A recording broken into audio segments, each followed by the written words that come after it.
At 2 in the morning, my son collapsed at my bedroom door, blood dripping from a gash on his forehead, gasping, "Mom, help me. She's gone crazy."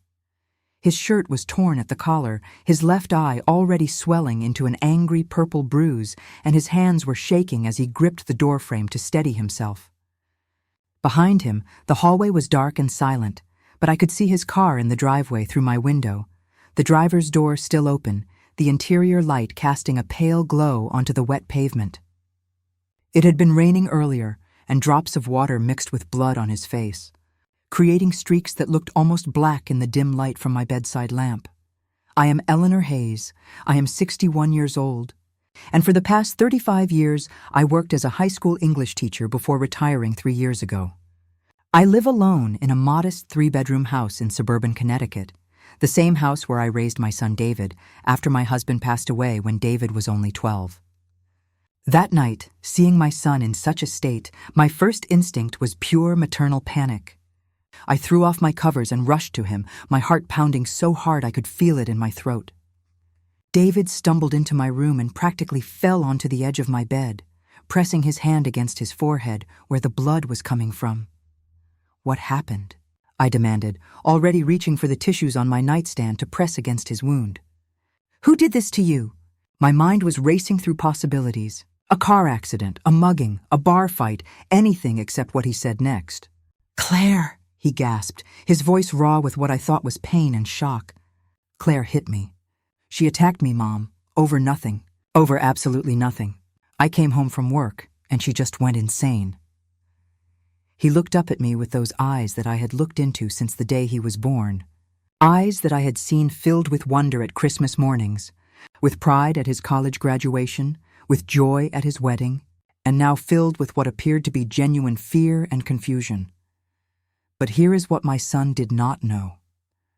What David could not have possibly known as he sat there on my bed, bleeding and expecting my unconditional support, was that I had discovered his affair with his secretary 3 months earlier. And in those 3 months, I had not only gathered extensive evidence of his infidelity, but I had also formed an alliance with Claire, my daughter-in-law, the woman he was now calling crazy. I had helped her prepare for this exact moment, worked with her lawyer, documented his lies, and made a choice that went against every instinct people assume a mother has. I had chosen her side. I had chosen the truth over my own son. If you are watching this video, I need you to do something for me right now. Hit that subscribe button and tell me in the comments where you are watching from. I want to know how far this story reaches, because this is not just about one family's drama. This is about justice, about integrity, about what happens when a mother has to choose between enabling her son's cruelty or standing up for what is right. This is about the night everything came crashing down, and how sometimes the most loving thing you can do is let someone face the consequences of their actions, even when that someone is your own child.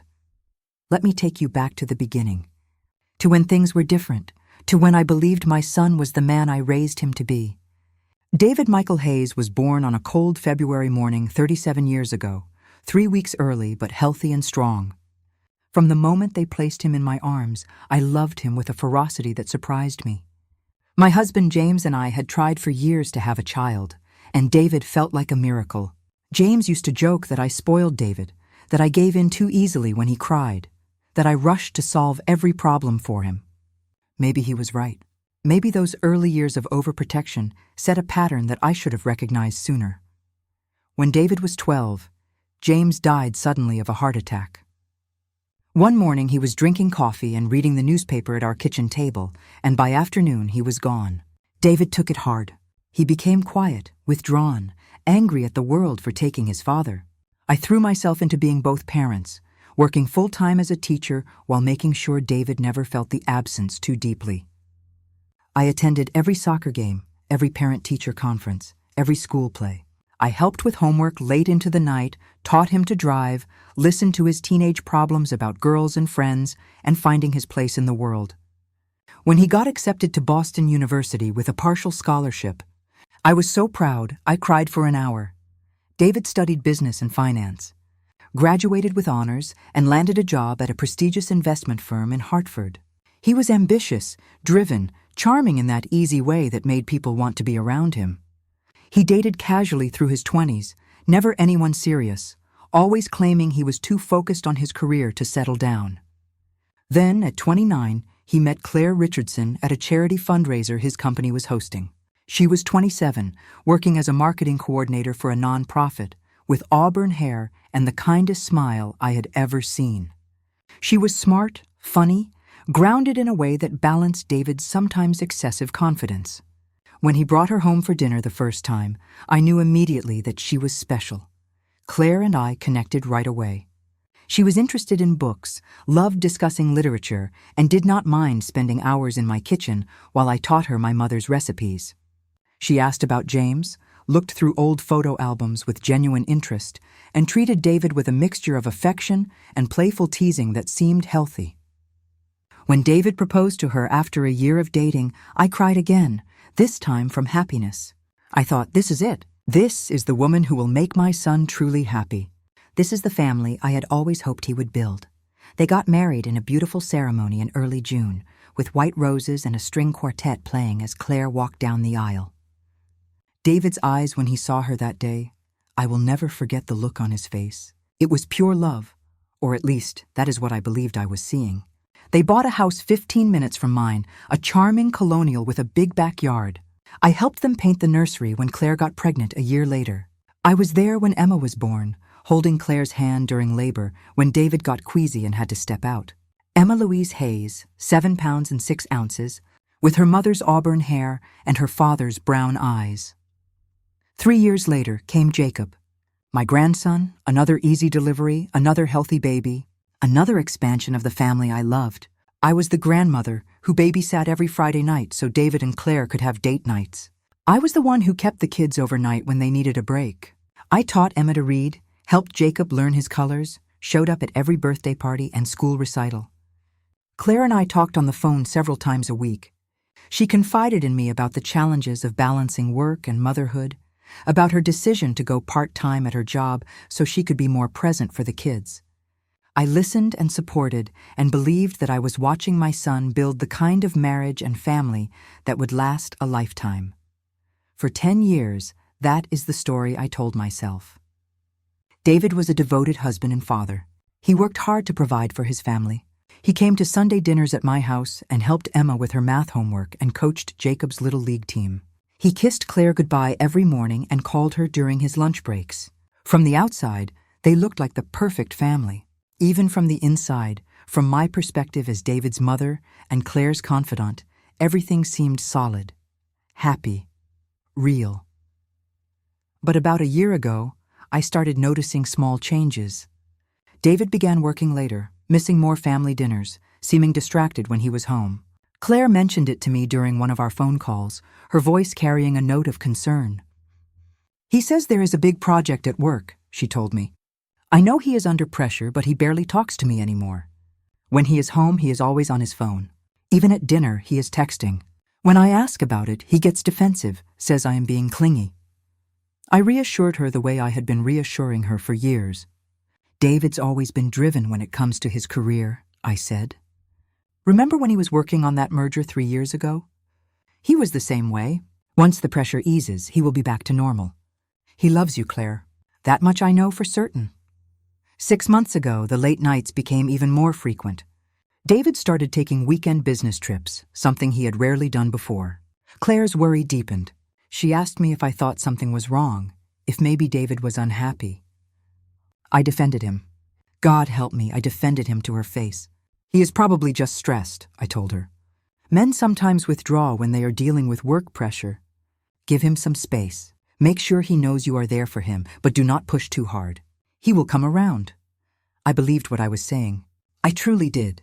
It never occurred to me that my son, the boy I raised to value honesty and integrity, the man who had looked at Claire on their wedding day with such obvious devotion, could be capable of betrayal. The discovery happened on a Tuesday afternoon in late April, 3 months ago.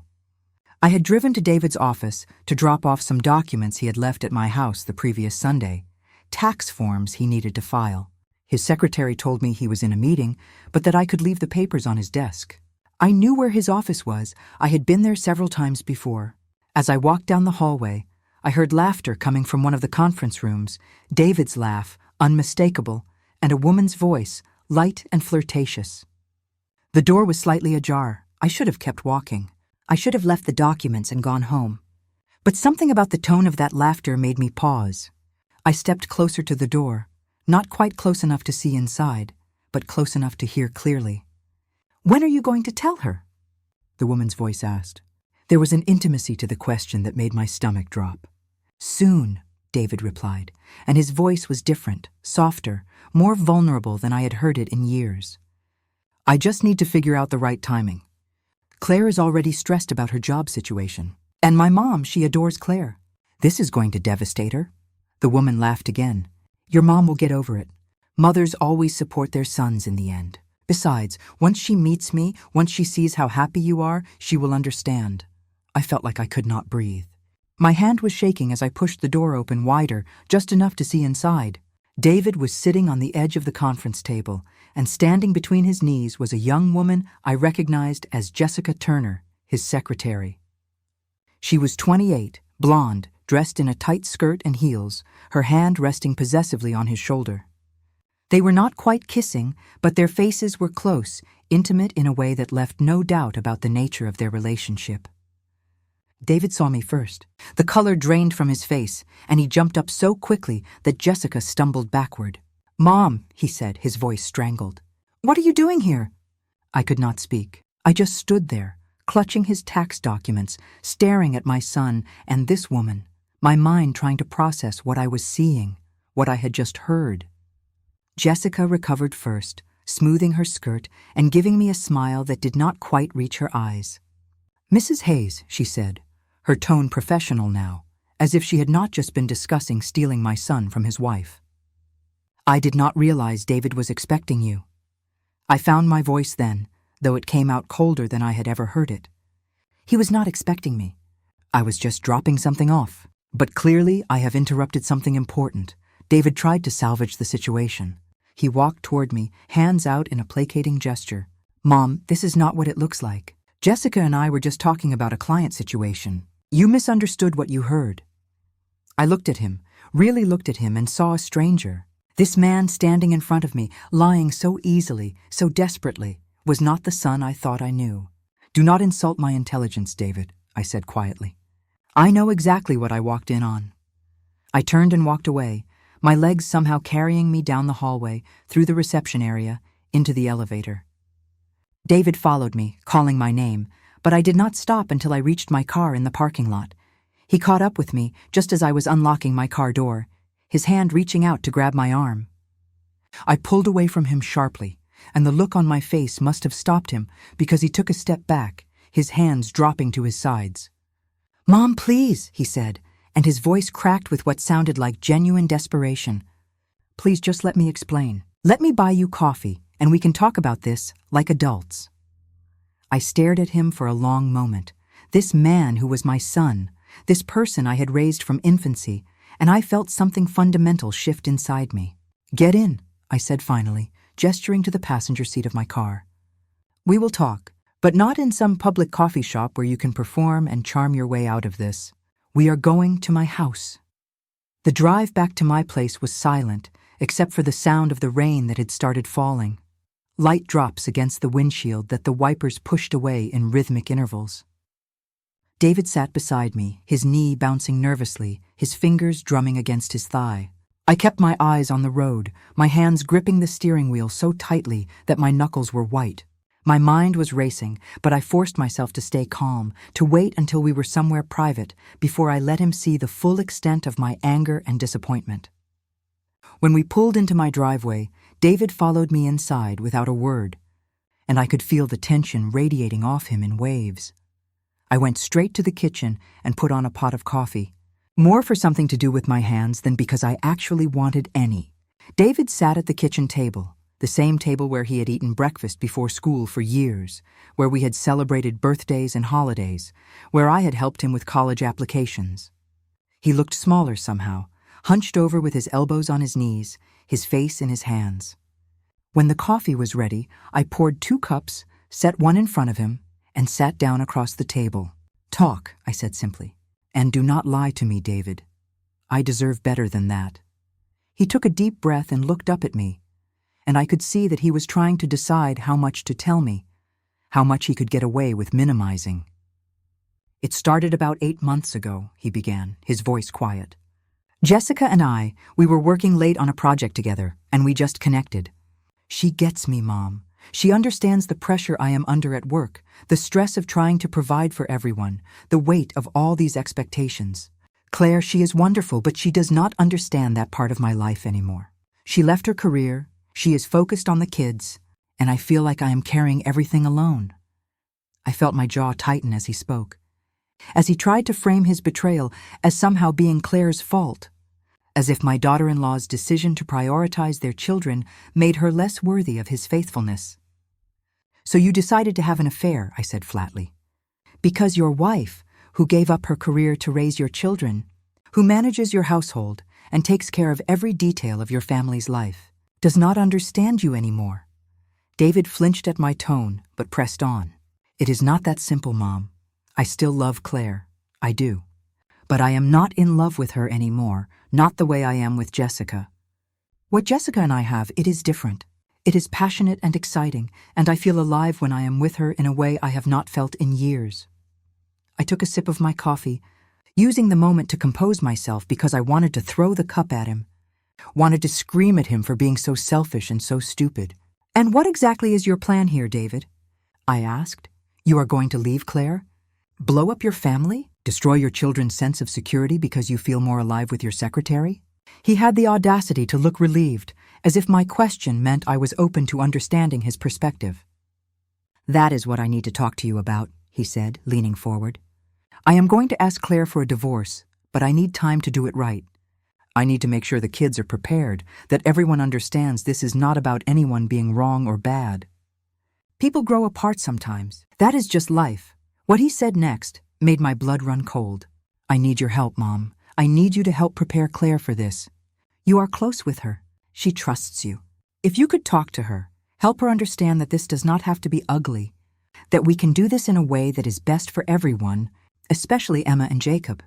And then, once things settle down, I would like you to meet Jessica properly. Give her a chance. I think once you get to know her, you will see why I have fallen for her. You will see that she makes me happy in a way I have not been in a long time." I set my coffee cup down very carefully because my hands were shaking. "Let me make sure I understand what you are asking me," I said, my voice dangerously quiet. "You want me to betray Claire, a woman who has been like a daughter to me, who has given you 2 beautiful children, who has built a life around supporting you and your career. You want me to soften her up, to make her more accepting of the fact that you are abandoning her for a woman barely older than some of my former students. And then you want me to welcome your mistress into our family, to pretend that what you are doing is acceptable, even admirable. Is that correct?" David's face fell as he realized I was not going to be the ally he expected. "Mom, you are making this sound worse than it is," he protested.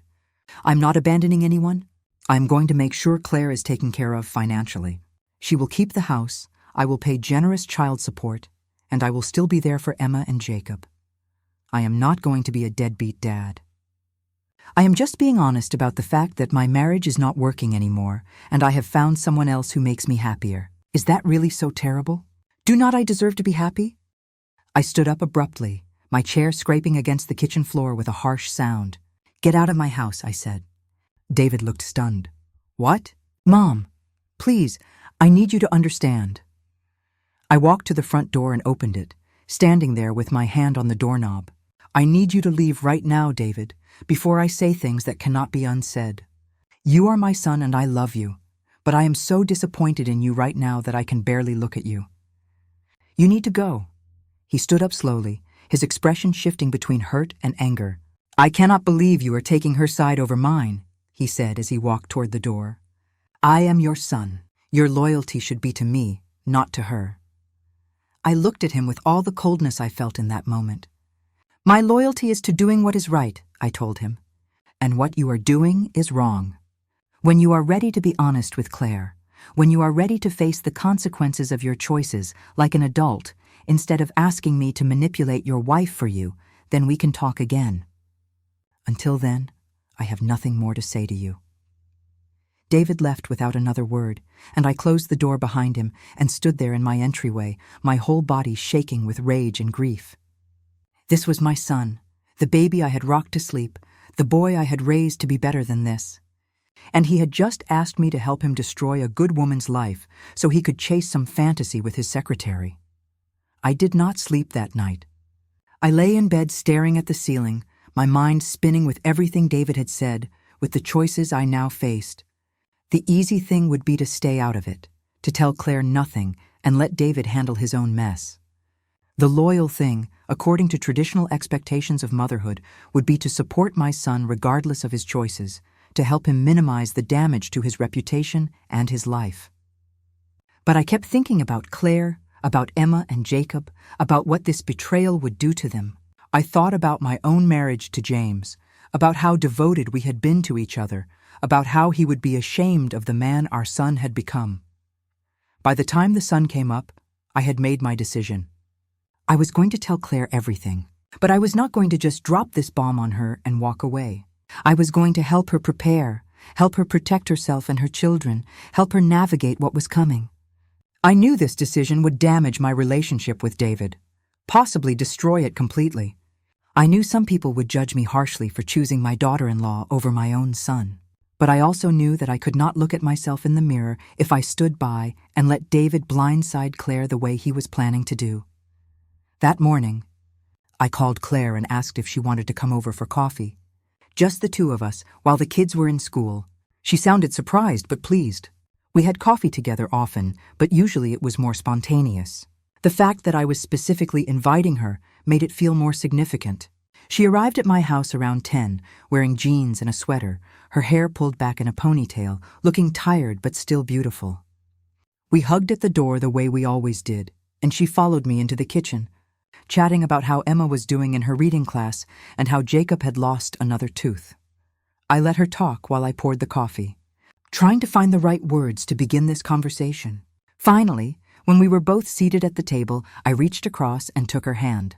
"Claire, there is something I need to tell you, and it is going to hurt. I am so sorry, but you deserve to know the truth." Her smile faded, and I saw fear flash across her face. "Is it the kids? Are they okay? Is something wrong with David?" I shook my head. "The kids are fine. But David, Claire, I need to tell you about David." Over the next hour, I told her everything. I told her about what I had seen at his office, about the conversation I had overheard, about my confrontation with David and his confession about the affair. I told her about Jessica, about how long it had been going on, about David's plan to divorce her and his request that I help prepare her for it. Claire sat perfectly still while I talked, her hand gripping mine so tightly that her nails dug into my palm, her face growing paler with each word. When I finally finished, she pulled her hand away and stood up abruptly, walking to the window and staring out at my backyard. "How long have you known?" she asked, her voice barely above a whisper. "Since yesterday," I told her. "I came straight here this morning because I could not keep this from you. I would not do that to you, Claire." She turned to look at me, and I saw tears streaming down her face. "He is having an affair," she said, as if saying the words out loud would make them more real, more believable. "David is cheating on me. All those late nights, all those business trips, all those times he was distant and distracted, he was with her. With his secretary. Oh my God, I am such a cliché. The wife who had no idea her husband was sleeping with his secretary. I went to her and wrapped my arms around her, and she collapsed against me, her whole body shaking with sobs. We stood there for a long time, Claire crying into my shoulder, while I held her and stroked her hair and told her over and over that this was not her fault, that she had done nothing wrong, that David's choices were his own. When the worst of the crying passed, we sat back down at the table, and Claire wiped her face with the tissues I handed her.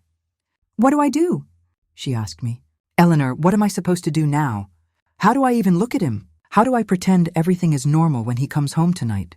I took a deep breath. "Claire, I need to ask you something, and I need you to think carefully before you answer. Do you want to save your marriage? Do you want to try to work through this with David, assuming he is even willing to end the affair?" She shook her head immediately. "No," she said, her voice stronger than it had been. "No, I do not want to save a marriage with someone who would do this to me, who would risk our family for some affair with his secretary.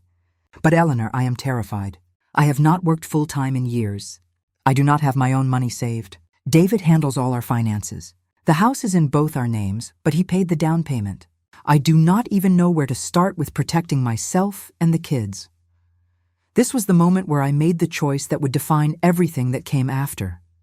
"Then I'm going to help you," I said firmly. "I have a friend, Marjorie Wilson, who is one of the best divorce attorneys in the state. I am going to call her right now and set up a meeting for you. We are going to make sure you are protected, that your children are protected, and that David does not get to just walk away from this without facing real consequences." Claire looked at me with a mixture of hope and disbelief. "You would do that for me, even though he is your son? Eleanor, I cannot ask you to choose between us." I reached across the table and took both her hands in mine. "You are not asking me to choose. I am choosing. I am choosing to stand with the person who has been wronged here.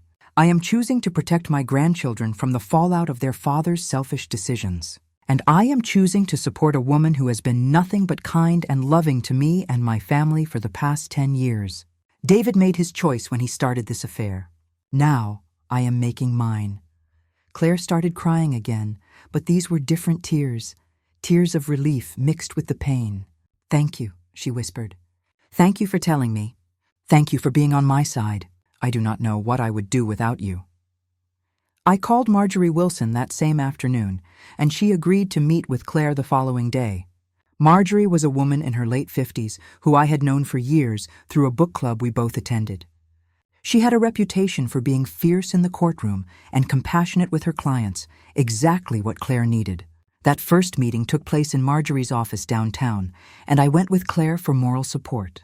We sat in the conference room with its large windows overlooking the city, and Marjorie listened intently as Claire explained her situation, occasionally taking notes on a yellow legal pad. When Claire finished, Marjorie set down her pen and looked at her directly. "The first thing you need to understand is that Connecticut is not a no-fault divorce state, which means infidelity matters. It can affect the division of assets, and it can definitely impact custody arrangements. What we need to do right now is gather evidence. Do you have access to your husband's phone, his computer, his credit card statements?" Claire shook her head. "He is very protective of his phone. He changed the password a few months ago and told me it was for work security. His laptop is the same way. As for credit cards, we have a joint account for household expenses, but he has his own cards for business that I never see the statements for." Marjorie nodded as if she had expected this answer. "That is common. Most people having affairs become more secretive about their devices and finances. Here is what I need you to do. First, I want you to start documenting everything.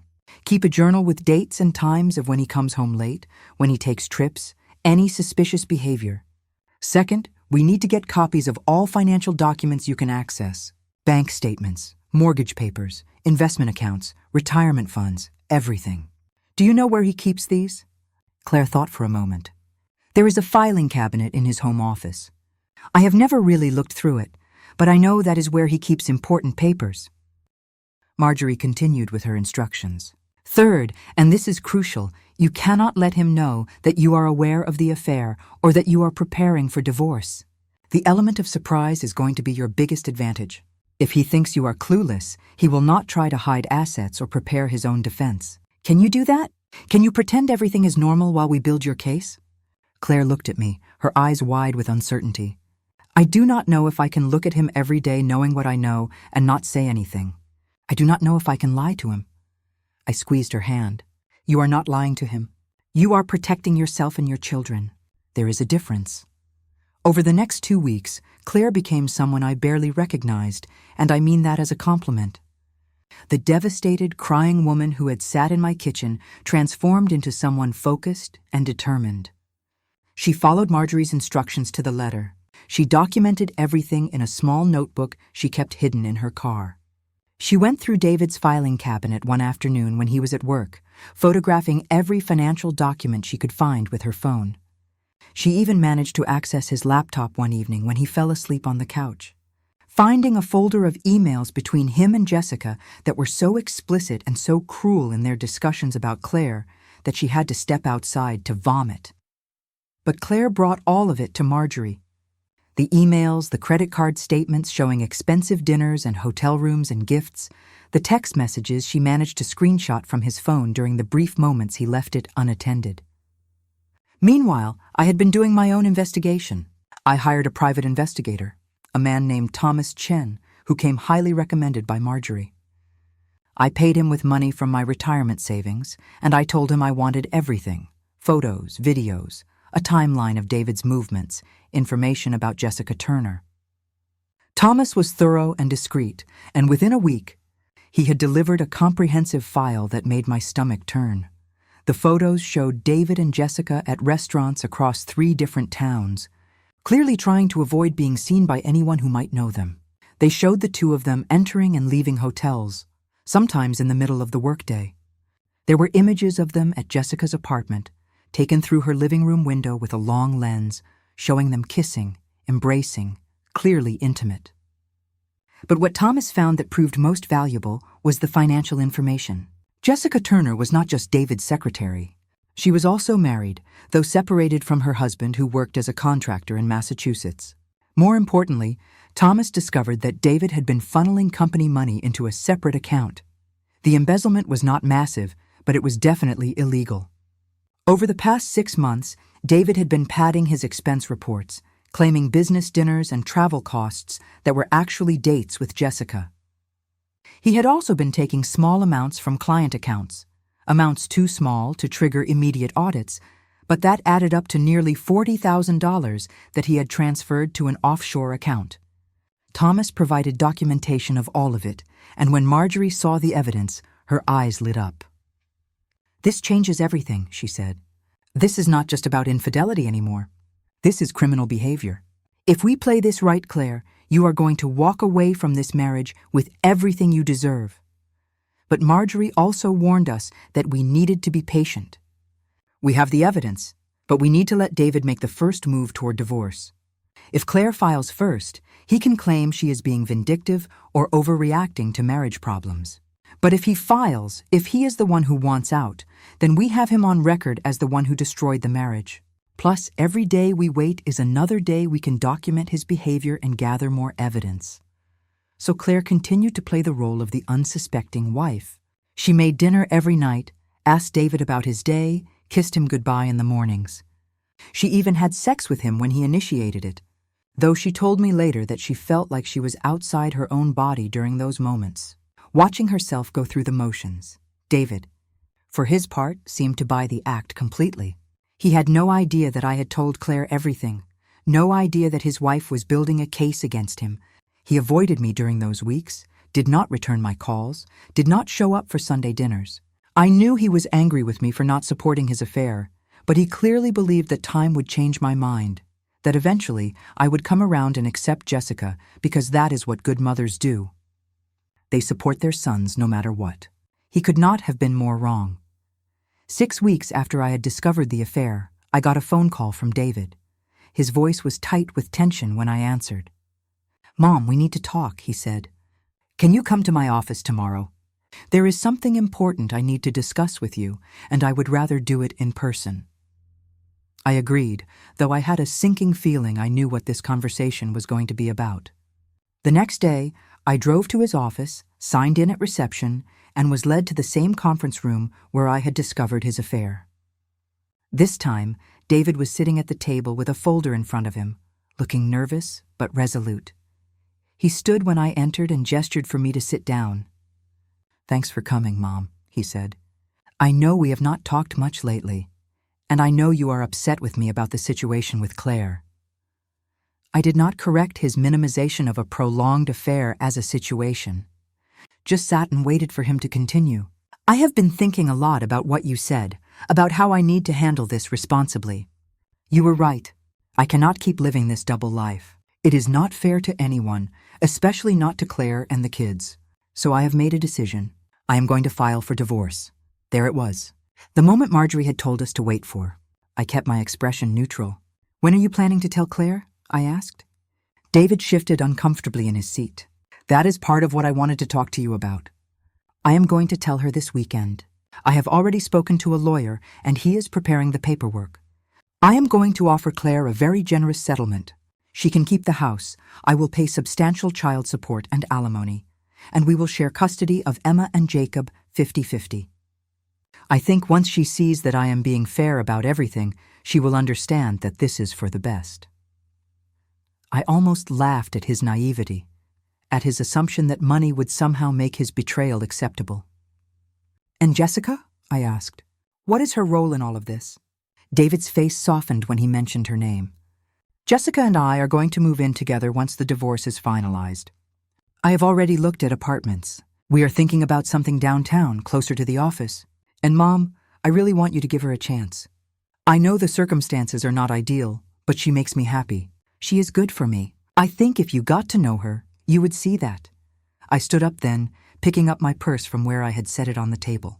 David, I'm going to tell you something, and I need you to listen very carefully. When you tell Claire you want a divorce, she is not going to be surprised. She is not going to be shocked or devastated or confused. Do you know why? David looked at me with growing alarm. What are you talking about? I met his eyes steadily. Because I told her about your affair 6 weeks ago. I told her everything, and I have been helping her prepare for this moment. She has a lawyer, David, a very good lawyer, and she has evidence of everything you have been doing, not just the affair, but the financial misconduct, the embezzlement, all of it. The color drained from David's face.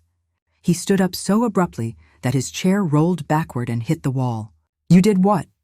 He shouted. You told her? You have been helping her? What the hell is wrong with you? You are my mother! You are supposed to be on my side. I stayed calm, though my heart was racing. I am on the side of truth and justice. What you have been doing is wrong, David. Not just the affair, but the way you plan to blindside Claire. The way you have been stealing from your company. The way you assumed you could manipulate everyone around you without consequences. That ends now. David was shaking with rage. You have no idea what you have done. You have betrayed me. You have sided with her over your own son. Do you realize what this means? Do you understand that Claire is going to take me for everything I have? She is going to destroy me, and it is your fault. I walked toward the door, then turned back to look at him. No, David, you destroyed yourself. I just made sure that Claire would not be destroyed along with you. There is a difference. I left him standing there in that conference room, and as I walked to my car, I felt a strange mixture of grief and relief. Grief for the relationship I had lost with my son, but relief that I had done the right thing, that I had protected the people who deserved protection. That weekend, David told Claire he wanted a divorce, exactly as he had planned. But instead of the tearful, devastated wife he expected, Claire looked at him calmly and said, I already know about Jessica. I have known for 6 weeks, and I have already filed for divorce myself. You will be served with papers tomorrow. David tried to bluff his way through, tried to deny everything. But Claire pulled out her phone and started reading from the emails between him and Jessica. The explicit messages, the discussions about their future together, the cruel things they had said about her. David's face went from red to white and back to red again. Then Claire told him about the evidence of financial misconduct. She told him that his company would be receiving an anonymous tip about the embezzlement. She told him that her lawyer had already filed for full custody of the children with supervised visitation for him until the divorce was finalized. She told him that she wanted him out of the house by the end of the week. David completely lost control. He started yelling, accusing Claire of conspiring against him, of being vindictive and cruel. He demanded to know how she found out about the affair, and when Claire told him that I had been the one to expose him, he lost whatever remaining composure he had. He showed up at my house that night at 11 p.m., pounding on my door so hard I thought he might break it. When I opened it, he pushed past me into the living room, his face twisted with rage. How could you do this to me? He shouted. I am your son, your only child, and you chose her over me. You helped her destroy my life. I closed the door and faced him calmly, though inside I was frightened by the intensity of his anger. I did not choose her over you, David. I chose integrity over deception. I chose protecting innocent people over enabling someone's selfish behavior. If your life is destroyed, It is because of your own choices, not mine. David paced my living room like a caged animal. She is going to take everything from me. The house, the kids, my money, my reputation. Do you understand that? Do you understand what you have done? I sat down on my couch and looked up at him. Yes, David, I understand perfectly. And I would do it again.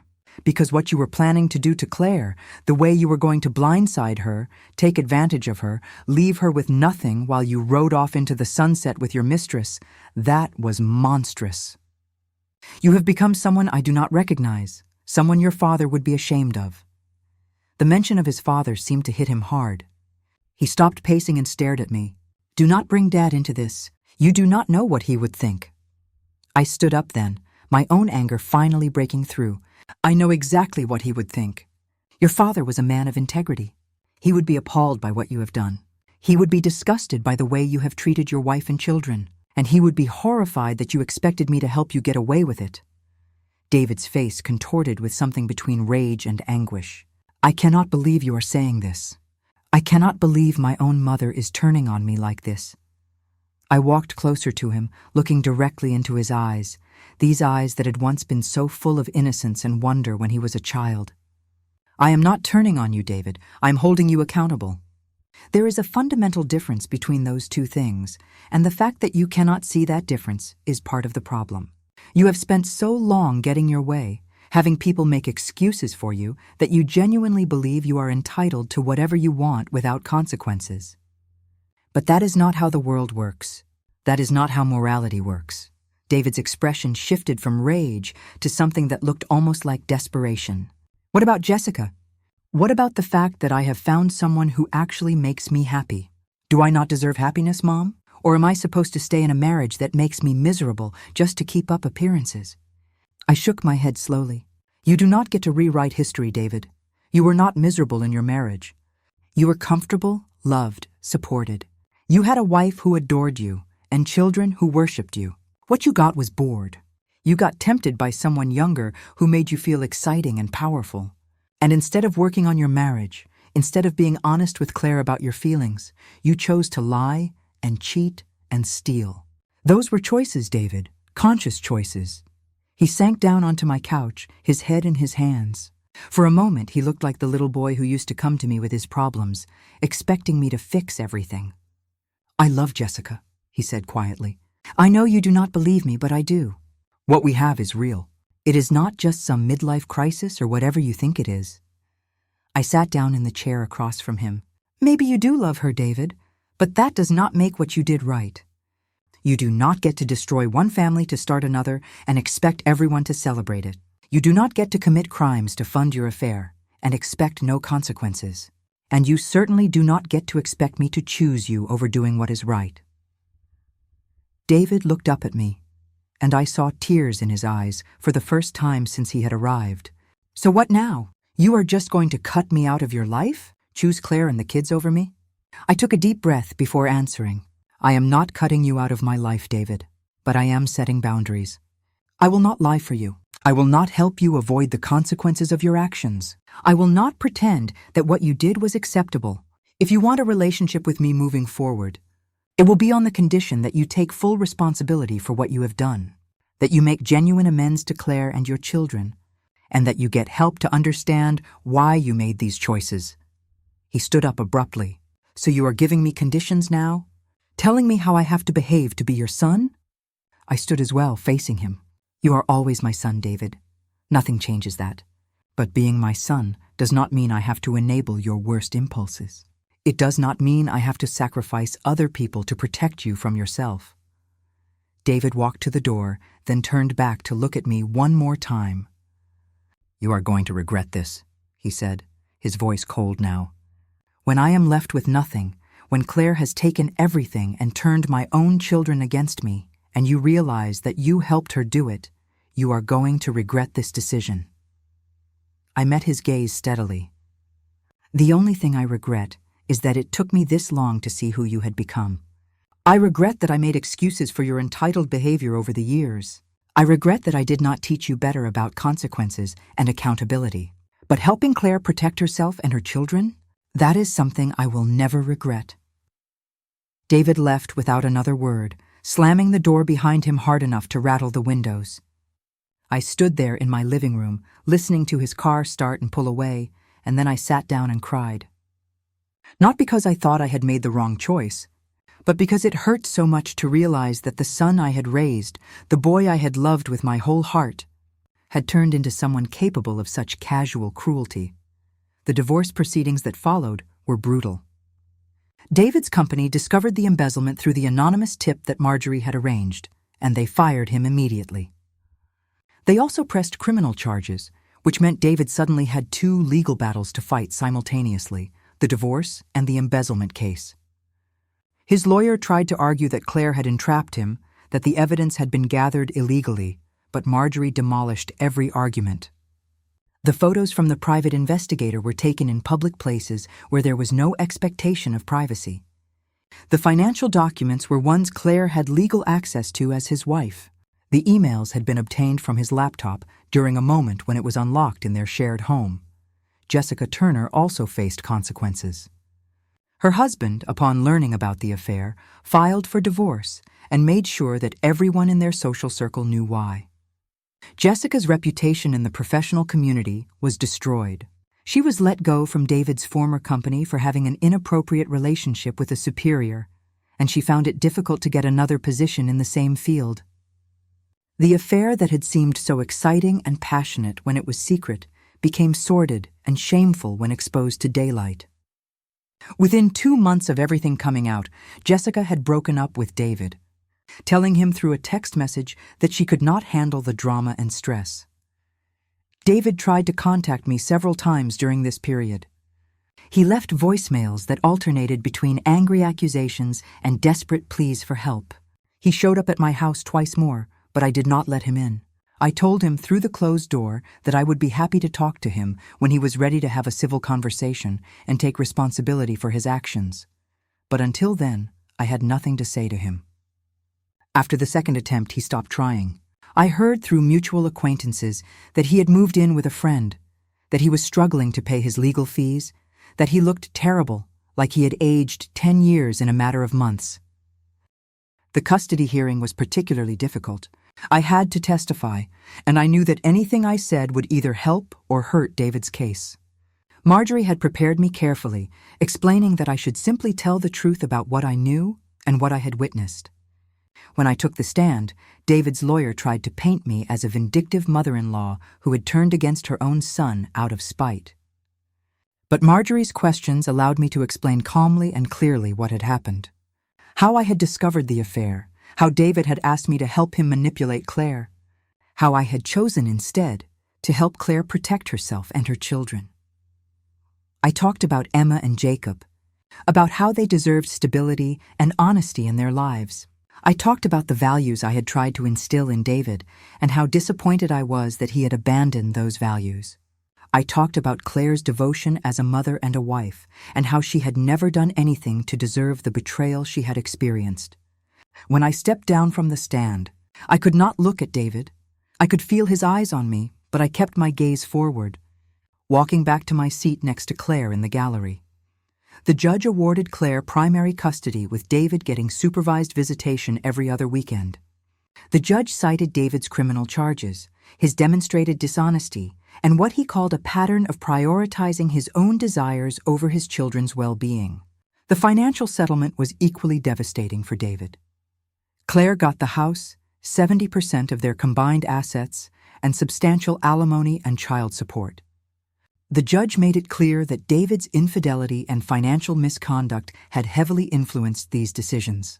David had to sell his car, liquidate his retirement accounts, and take on additional debt just to pay the settlement and his legal fees. 3 months after the divorce was finalized, David was convicted of embezzlement. He received a sentence of 2 years in prison, though with good behavior, he would likely serve only 14 months. The day of his sentencing, I sat in the courtroom gallery, not in support of him, but as a witness to the consequences of his choices. When the judge asked if he had anything to say before sentencing, David stood and gave a brief statement. He apologized to his former company, to his clients whose money he had stolen, but he did not apologize to Claire or to his children or to me. Even then, even at the moment when his entire life had collapsed, he could not bring himself to take full responsibility. After the sentencing, as the bailiff was leading David away, he looked back over his shoulder and his eyes found mine in the crowd. The expression on his face was one of pure hatred, and I knew in that moment that whatever relationship we once had was irretrievably broken. He blamed me for everything that had happened to him, saw me as the architect of his downfall rather than simply as someone who had refused to be his accomplice. I watched him disappear through the door that led to the holding cells, and I felt a profound sadness that went beyond anything I had experienced when my husband died. Claire, meanwhile, was rebuilding her life with impressive determination. She had gone back to work full-time, getting a position at a marketing firm that valued her skills and experience. The salary was good enough that she could maintain the house and provide stability for Emma and Jacob. She had started therapy to work through the trauma of the betrayal, and she encouraged the children to do the same. Emma, who was 11 now, struggled with anger toward her father and confusion about why her family had fallen apart. Jacob, at 8, seemed to cope better on the surface, but his teacher reported that he had become more withdrawn and anxious at school. I remained deeply involved in their lives. I picked the kids up from school twice a week, had them for dinner every Sunday, attended every school event and sports game. I helped Emma with her homework and took Jacob to his soccer practices. Claire and I had developed a relationship that went beyond daughter-in-law and mother-in-law. We were friends, united by our shared experience and our shared commitment to helping the children navigate this difficult transition.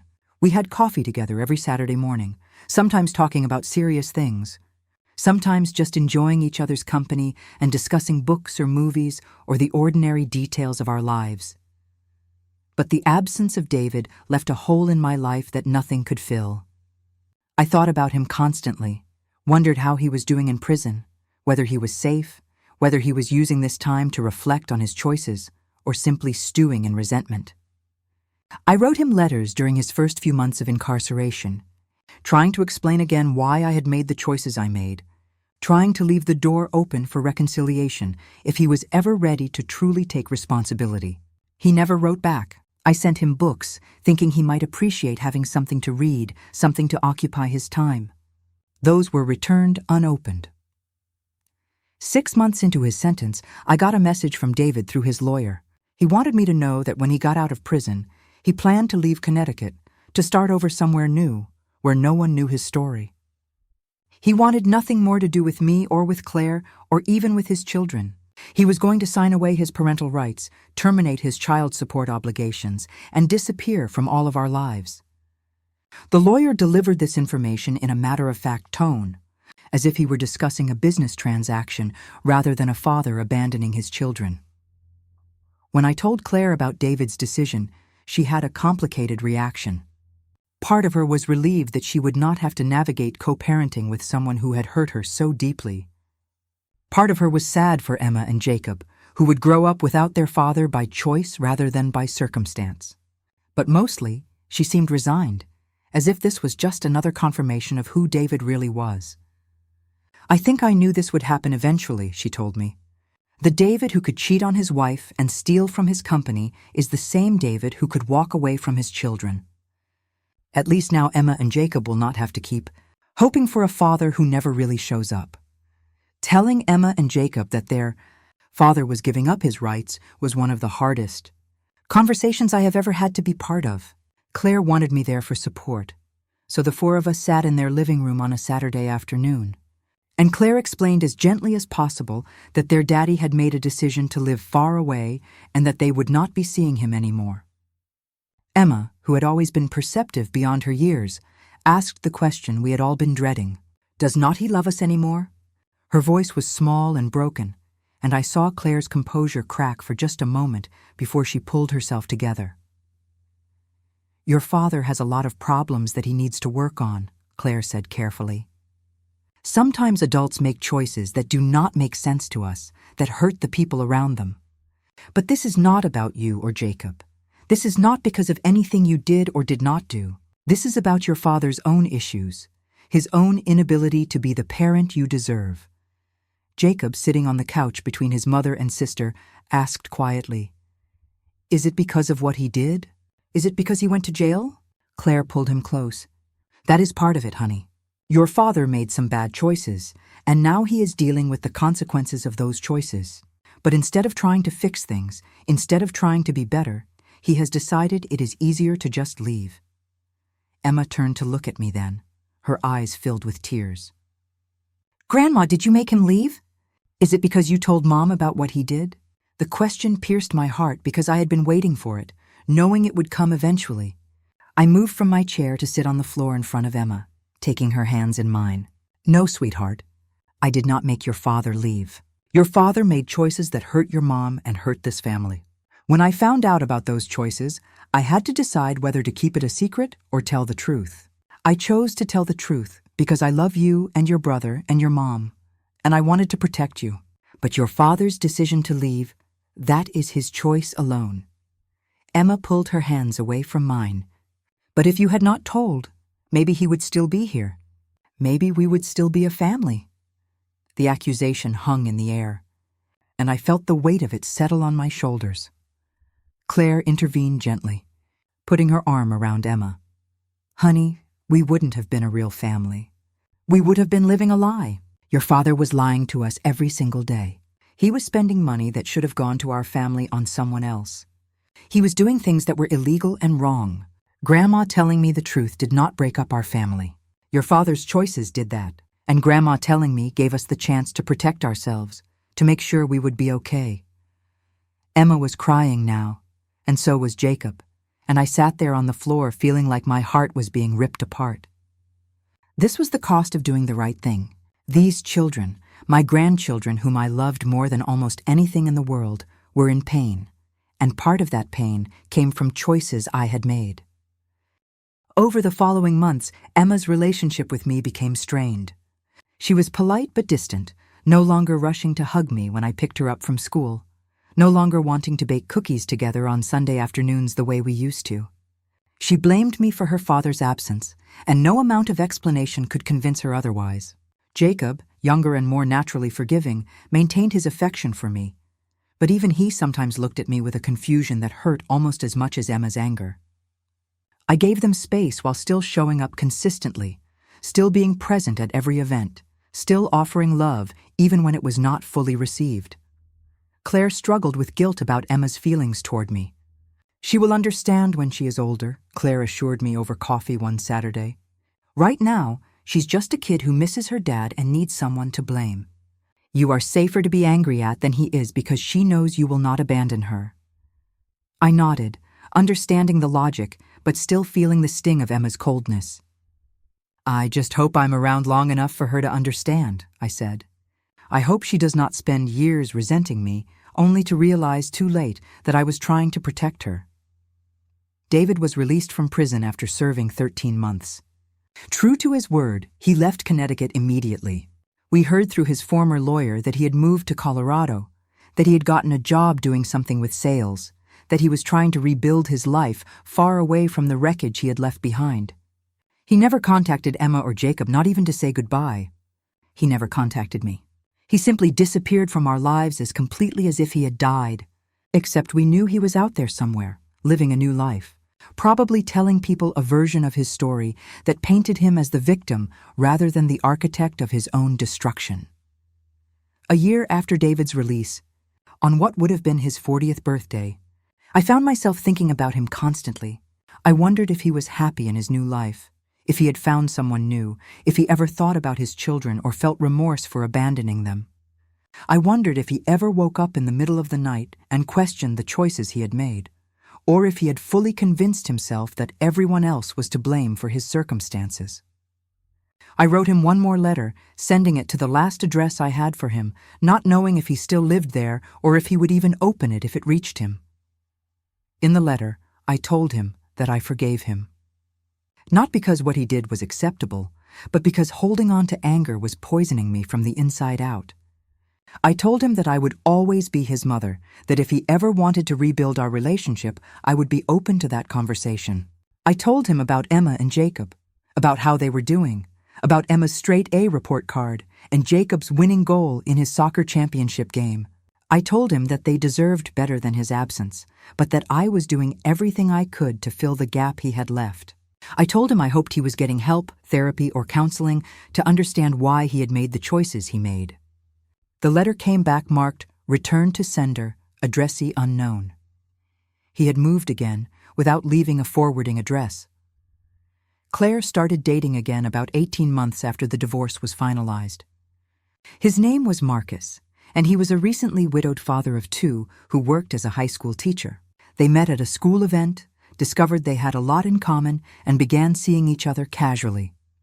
Claire was nervous about introducing him to Emma and Jacob, worried about how they would react, but when she finally did, both children liked him immediately. Marcus was patient and kind, did not try to replace their father, but simply offered friendship and support. Watching Claire smile again, watching her laugh at something Marcus said, seeing the lightness return to her shoulders, I felt a profound sense of relief. She deserved this happiness. She deserved someone who would treat her with respect and love.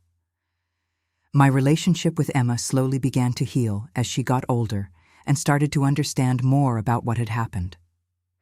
The turning point came when she was 13, in 8th grade, and one of her friend's parents went through a nasty divorce. Emma saw firsthand what it looked like when a mother protected a cheating father, how it damaged the friend and her siblings, how the lies and the covering up created more harm than the truth ever could. She came to me one afternoon, knocked on my door, and when I opened it, she just stood there for a moment before saying quietly, "Can we talk, Grandma?" We sat in my living room, the same room where David had raged at me years earlier, and Emma told me about her friend's situation. Then she looked at me with tears in her eyes and said, "I am sorry I was so mean to you. I understand now why you told Mom the truth. I understand that you were protecting us." I pulled her into my arms and held her while she cried, and I cried too, releasing years of hurt and worry and guilt. "You were not mean, sweetheart," I told her. "You were a child processing an impossible situation in the only way you knew how. You never have to apologize for that." Emma pulled back and looked at me seriously. "Do you think he ever thinks about us? About me and Jacob?" It was the question I had been dreading, the one I did not have a good answer for. "I do not know," I told her honestly. "I would like to think that he does, that somewhere inside him there is still the father who loved you and taught you to ride a bike and read you bedtime stories. But I also think your father has a lot of problems, a lot of things about himself that he has never been willing to face. And sometimes people who cannot face their own issues run away from everyone who reminds them of those issues." Emma nodded slowly. "I used to think that if I was better, if I was smarter or prettier or more fun, maybe he would have stayed, or at least would have kept in touch." My heart broke hearing her say that. "Emma, listen to me. None of this, not one single part of it, is your fault. You are brilliant and beautiful and amazing, and your father's inability to see that, his choice to walk away from you, that is about his brokenness, not about any lack in you. Do you understand me?" She nodded, but I could see she did not fully believe it yet. That kind of rejection leaves scars that take years to heal, and I knew Emma would probably struggle with feelings of abandonment for a long time. But at least now we could talk about it. At least now she was not carrying it alone. Jacob, at 15, had a different relationship with his father's memory. He rarely talked about David, seemed to have processed the abandonment by simply deciding his father did not matter anymore. He was close with Marcus, who had married Claire the previous year in a small ceremony that felt like a true celebration of new beginnings. Marcus adopted both Emma and Jacob legally, giving them his last name if they wanted it. Emma chose to keep Hayes, saying she did not want to erase all evidence of her biological father. Jacob chose to become Jacob Hayes Martinez, a hyphenation that honored both his past and his present. Now here I am at 67 years old, 6 years after that night when David collapsed at my door expecting me to rescue him from the consequences of his own actions. 6 years since I made the choice that destroyed my relationship with my son, but saved my relationship with my conscience. People ask me sometimes if I regret it, if I would make the same choice again knowing how it would turn out. The answer is complicated. Do I regret that David is not in my life? Absolutely. There is not a day that goes by that I do not think about him, do not wonder where he is, and if he is okay. Do I regret that Emma spent years angry with me? That Jacob grew up without his biological father? That our family was fractured in ways that can never be fully repaired? Of course I do. But do I regret telling Claire the truth? Do I regret helping her protect herself and her children from David's plans to leave them with nothing? Do I regret holding my son accountable for his actions instead of enabling his cruelty? No, I do not regret those things, not for a single moment. Because at the end of the day, I have to be able to look at myself in the mirror. I have to be able to sleep at night knowing that I did what I believed was right, even when it cost me something precious. I made a choice to value integrity over comfort, truth over loyalty to someone who was acting without integrity, protection of the innocent over protection of someone who was causing harm. The hardest lesson I have learned through all of this is that being a parent does not mean blindly supporting your child no matter what they do. It does not mean making excuses for them, covering up their mistakes, or helping them avoid consequences. Sometimes, the most loving thing you can do for your child is to step back and let them experience the full weight of their choices. Sometimes love means saying, "I raised you better than this, and I will not participate in your destructive behavior." Sometimes, love means choosing the people they are hurting over the person who is doing the hurting, even when that person is your own son. I think about the values I tried to instill in David when he was growing up: honesty, integrity, responsibility, treating others with respect and kindness. Somewhere along the way, those values got lost or distorted or abandoned entirely. I have spent a lot of time in therapy trying to understand if there was something I did wrong in raising him, some failure on my part that led to him becoming someone capable of such casual cruelty. My therapist keeps telling me that at some point, adult children make their own choices, that I cannot take responsibility for every decision David made after he became an adult. Intellectually, I understand that. Emotionally, it is harder to accept. What I do know is that my choice to stand with Claire and my grandchildren was the right one for them. Claire is thriving now in ways she never did during her marriage to David. She has a career she loves, a partner who respects and cherishes her, confidence in her own worth and capabilities. Emma is excelling in high school, planning to study psychology in college because she wants to help other kids who have been through family trauma.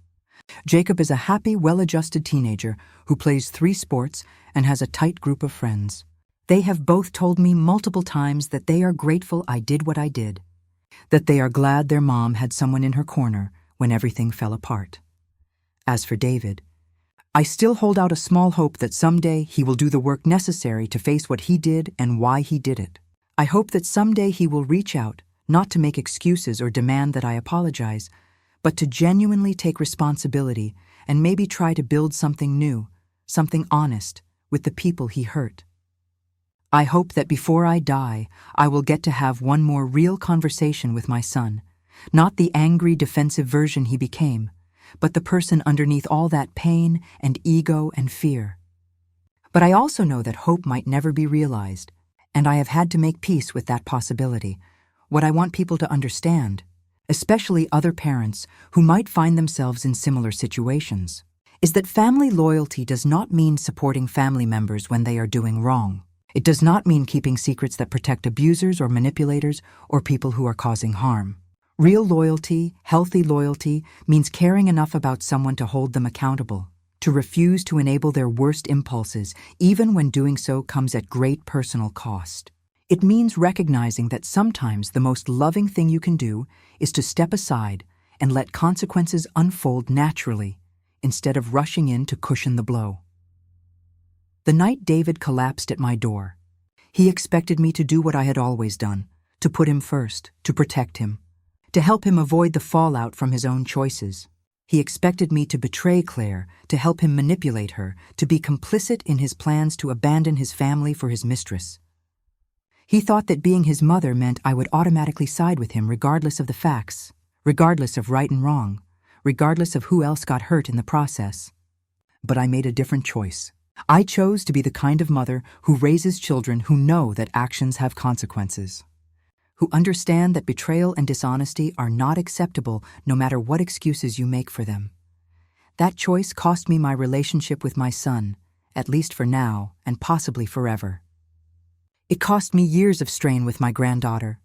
It cost me countless sleepless nights and therapy sessions and moments of agonizing doubt. But it also allowed me to maintain my integrity. It allowed me to look my grandchildren in the eye and tell them that honesty matters, that keeping promises matters, that treating people with respect and dignity matters. It allowed Claire to rebuild her life with the knowledge that at least one person in David's family saw her worth and stood up for her when it mattered most. So when people ask me if I would do it all again, knowing what I know now, the answer is yes. I would tell Claire the truth. I would help her protect herself and her children. I would testify in court about what I knew.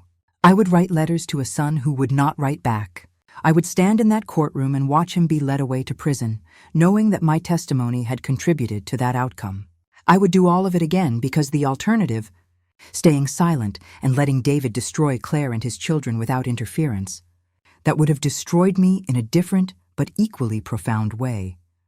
There is a quote I have thought about often over these past 6 years. Something I read once about how integrity is doing the right thing even when no one is watching. Even when doing the wrong thing would be easier. Even when doing the right thing costs you everything. That night at 2 a.m. when David collapsed at my door, bleeding and desperate and expecting me to rescue him, I had a choice. I could have said nothing to Claire. I could have let David execute his plan, let him blindside his wife, let him leave her devastated and unprepared. It would have been easier in some ways. I would still have my son in my life. I would not have had to watch my family fracture and break. But I also would have had to live with myself knowing that I had enabled cruelty, that I had chosen comfort over conscience, that I had valued my relationship with my son over the well-being of innocent people he was planning to hurt.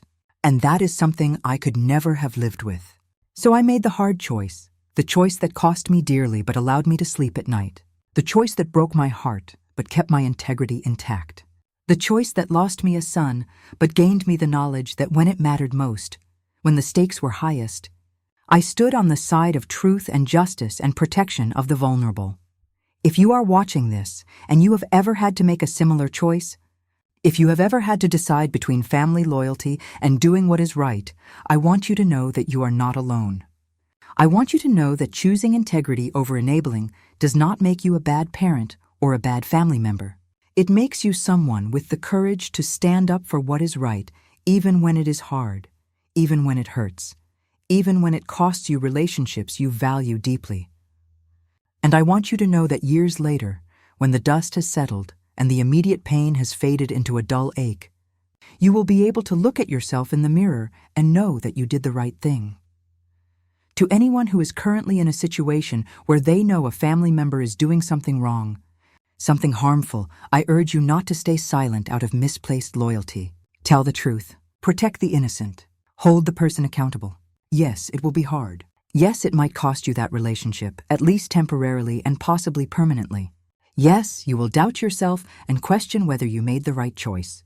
But the alternative, being complicit in harm, enabling destructive behavior, valuing family loyalty over basic human decency, that alternative will eat away at your soul in ways that are harder to recover from than the loss of a relationship. As I look back on that night 6 years ago, I remember the shock of seeing David at my door, the blood on his face, the desperation in his voice. I remember the moment when he told me Claire had attacked him, and how for just a split second, I almost believed him. I almost fell back into the old pattern of automatically taking his side, of assuming he was the victim, of preparing to defend him. But then I remembered what I knew, what I had seen and heard and documented. I remembered Claire's tears when I told her about the affair, Emma and Jacob's confusion and pain, the way David had so casually discussed destroying his family like it was just an inconvenient business transaction. And I made my choice. I chose Claire. I chose Emma and Jacob. I chose truth over lies, accountability over enabling, difficult integrity over easy complicity. That choice led to David's downfall, to his conviction and imprisonment, to his decision to walk away from all of us. That choice fractured our family in ways that still cause me pain every single day. But that choice also protected people who deserved protection. It gave Claire the tools and resources she needed to rebuild her life. It taught my grandchildren that actions have consequences and that the adults in their lives will prioritize their well-being over maintaining comfortable lives. So, to answer the question that has haunted me for 6 years, did I do the right thing? Yes, unequivocally, painfully, devastatingly, yes. Would I do it again? In a heartbeat. Because being a mother, being a grandmother, being a decent human being means more than just protecting the people who share your blood. It means standing up for what is right, even when what is right conflicts with what is easy or comfortable or expected. It means teaching through your actions that integrity matters more than loyalty to people who are acting without integrity. It means loving someone enough to let them face the consequences of their choices rather than shielding them from reality. David may never forgive me. He may spend the rest of his life blaming me for his circumstances, refusing to acknowledge his own role in creating the disaster his life became. Emma may always carry some small piece of anger toward me for being the catalyst that brought the truth to light. Other people who hear this story may judge me harshly for choosing my daughter-in-law over my son, for testifying against my own child, for prioritizing other relationships over the sacred bond of mother and son. I understand those judgments. I have made them myself in my darkest moments of doubt, but I also know that 6 years later, Claire is happy and healthy and thriving. Emma and Jacob are growing into remarkable young people who know they are loved and protected and valued. And I can look at myself in the mirror every morning, knowing that when it mattered most, when the chips were down and the easy path would have been to stay silent, I chose courage over comfort. I chose truth over lies. I chose doing what was right over doing what was easy. And that choice, despite everything it cost me, was the right one.